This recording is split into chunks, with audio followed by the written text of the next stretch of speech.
Anyway, thousands of years after all this got started, this new Christian religion came along with its emphasis on rebirth through the resurrection and just kind of took over Esdras' day, my day. You understand? The focus simply switched to Christ, and the spelling eventually to E-A-S-T-E-R, Easter. So why am I saying all this to you here at the Beverly Unitarian Church, rather than to some other congregation, St. Barnabas down the street, or the Lutheran Church a few blocks away, or Fourth Presbyterian on Michigan Avenue, the church on the Miracle Mile itself, where I happen to know ladies still wear bonnets on Easter Sunday morning? Well, because I've come to realize that I, the Easter Bunny, am a Unitarian Universalist. I hope this pleases you, though I understand it might make you a little uneasy. But here's the thing. I do believe that this pagan stuff I've represented down through the ages and still represent today matters, and that I need to find a church in which it can be taken seriously on its own terms, not treated as a weak sister added on to the real religion. Now, I'm not suggesting that we Unitarian Universalists are a pagan church, but rather that we seem to be the one church which can appreciate the pagan tradition and include it in a holistic faith.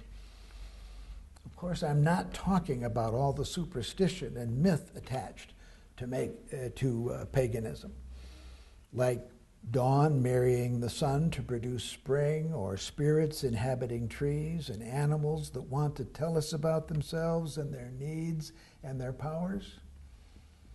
Or am I?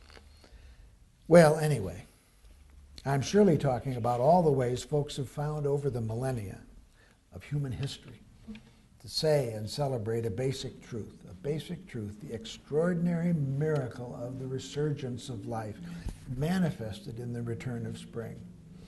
What I, the Easter Bunny, stand for, and take my stand for, is that the absolute certainty of renewal is not a casual thing. Of course, any of us may fear that renewal won't come, and in particular won't come to you or me in our particular distress. Whatever loss or crisis or hurt or doubt or anxiety we may be dealing with. This fear is why ancient peoples made a dancing place on the threshing floor where they could implore the gods with ritual dances for the favor of returning spring. Why they invented all kinds of rituals to encourage the warming ground in its greening. And who could blame them, considering their desperate need for their crops to grow and thrive, and for an informing confidence in their future on the earth. And it's why they came up with me, your basic bunny, Easter's bunny, Esdras' bunny, now the Easter Bunny, to represent this yearned for reassurance of healing and renewing life. This is what I, the Easter Bunny, represent, what I stand for, that matters, if you think about it, more than anything. The absolute reality that has never failed, and that we know now has never really depended on our dancing feet on the threshing floor. A reality way beyond human inducement or management, way beyond our metaphysical speculation, that spring has always appeared. We know it will, and it always does, with this implicit assurance that renewal itself is the most certain thing we know, the thing we can trust with absolute confidence.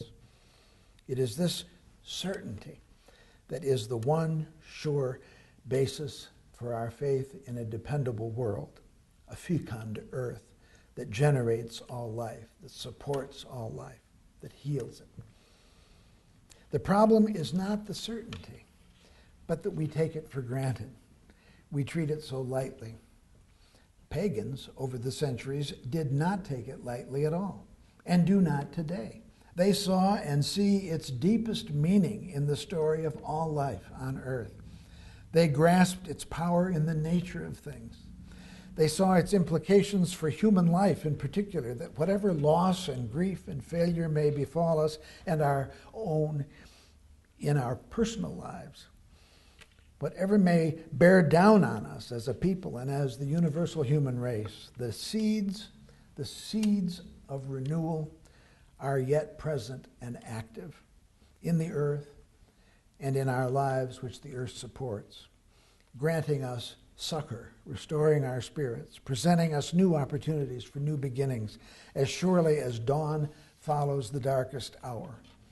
If we will only trust it, let it happen, embrace it. This certainty of renewal restores our confidence that we human beings are given what we need to live on this earth, that we have the physical, spiritual, intellectual, moral resources to address and even transform our problems. Even death itself draws on this same promising reality, that death is not something outside of life, not something alien, but a natural participant in the organic, supportive, renewing scheme of things. This certainty of renewal, manifested in spring itself, which has never not appeared, testifies to all this absolutely. No wonder I, the Easter Bunny, bounce out of my warren every year at this time and hop about like the crazy rabbit I am. Some of you are old enough to remember Thumper and Bambi. He was a buddy of mine. He couldn't contain himself either. Elan vital, that term framed by Henri Bergson, the inherent vitality of life. I've been celebrating that elan every year since even before our notion of antiquity. And what thanks do I get? Trivialization, crass commercialization. Well, yes, but a deeper satisfaction, too, which I see in the children responding to my initiatives. Ask them about elan vital. Rather, don't bother. I see it, you see it, in the children's eyes. They are renewal. They are the future.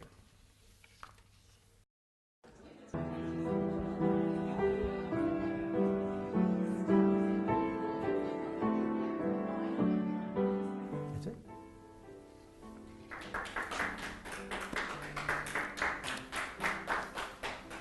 I'll tell you, it's hard to deliver a sermon to 3 people at the back of the room.